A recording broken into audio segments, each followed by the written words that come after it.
です。ワンコだよ。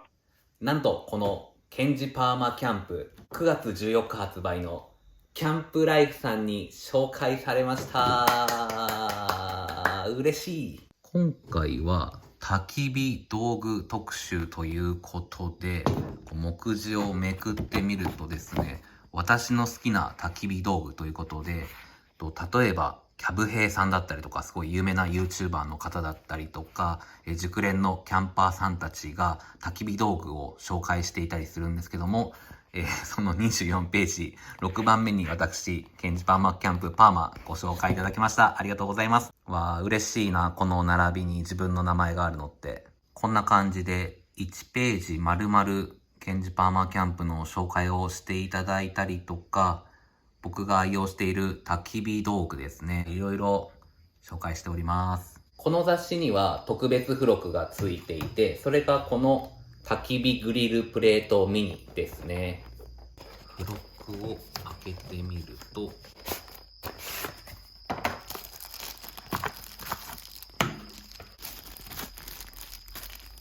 こんな感じのプレートが出てきますね。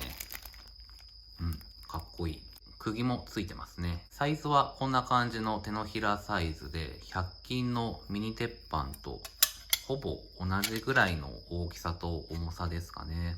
なのでこういったトランギアのメスティンのサイズであればすっぽり中に入る感じですね。一番の特徴はその辺で拾った枝を削ってここにこう刺してこの釘で留めることで、フライパングリルの柄をですね、ハンドルをつけてブッシュクラフトを楽しめるということですね。雑誌の中でも使う前のシーズニングの方法だったりとか、自作ハンドルの作り方なんかが載っているので、実際にこのグリルプレートを使って遊んでみます。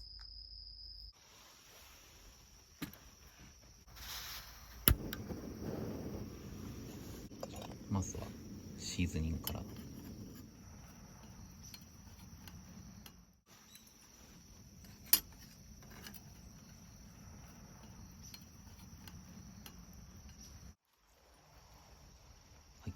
こんな感じで色が変わりました。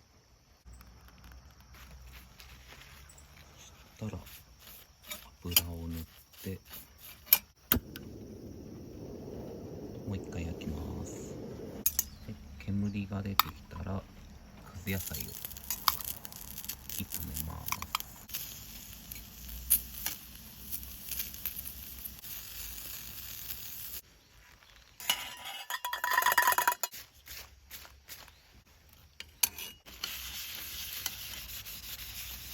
はい、できました。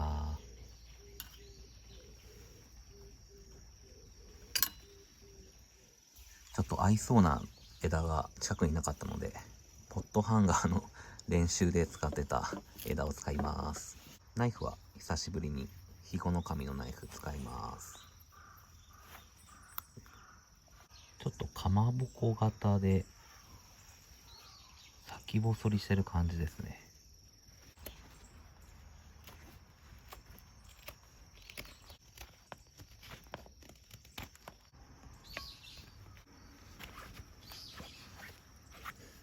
もうちょいか。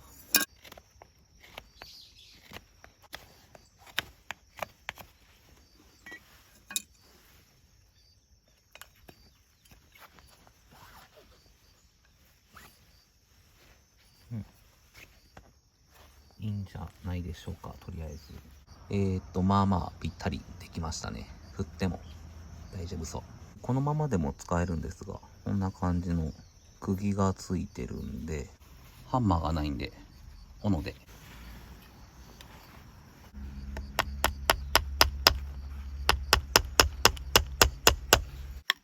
これで抜けなくなりましたね。後ろから出るようになってるんですね。まあでもこれぐらいでいいですね。外れないんで。よし、完成です。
ではでは、いただきます。柔らか。まっ。ビールが進む。ちょっと次は小き火でじっくり。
こんな感じで真っ黒。はい、ということで、付録の焚き火グリルプレートミニで遊んでみました。100均のミニ鉄板と同じように、例えばメスティンの中に入る鉄板として楽しんでみたりとか、シーズニングだったりとか、鉄板を育てる楽しさだったりとか、ブッシュクラフトを気軽に体験するっていうところでいいんじゃないかなと思いました。ファミリーキャンプで小さいお子さんのブッシュクラフト体験なんかもいいんじゃないかなと感じました。最近こういったキャンプギアが付録についた雑誌は結構書店さんだと売り切れることが多いので、もしかしたら楽天だったりとか Amazon のネットショップの方が確実に入手できるかもしれないですね。一応概要欄のところに URL 貼っておきますので、気になる方は見てみてください。ということで、キャンプライフぜひぜひ手に取ってみてください。今回もご視聴いただきましてありがとうございました。また別の動画でお会いしましょう。パーマでした。バイバーイ。